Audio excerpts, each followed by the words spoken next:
ఒక కోడిగుడ్డు తింటే దాని ద్వారా లభించే స్థూల పోషకాల విషయానికి వస్తే 72 క్యాలరీల శక్తి ఉంటుంది, 7 గ్రాముల ప్రోటీన్ ఉంటుంది, 5 గ్రాముల కొవ్వులు ఉంటాయి, కార్బోహైడ్రేట్స్ 0, కొలెస్ట్రాల్ 220 మిల్లీగ్రాములు. కానీ కొంతమంది కొలెస్ట్రాల్ రాకుండా ఉండాలని తెల్లసొన కొందరు తింటే పచ్చసొన కొందరు తింటున్నారు.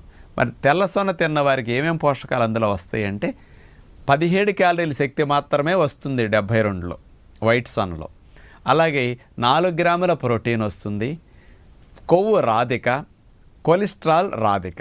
ఇక పచ్చసొనలు అయితే మరి 55 క్యాలరీల శక్తి, 3 గ్రాముల ప్రోటీన్, 5 గ్రాముల కొవ్వు, 220 మిల్లీగ్రాముల కొలెస్ట్రాల్. ఇవి మొత్తం పచ్చసొనలోకి వస్తాయి అన్నమాట.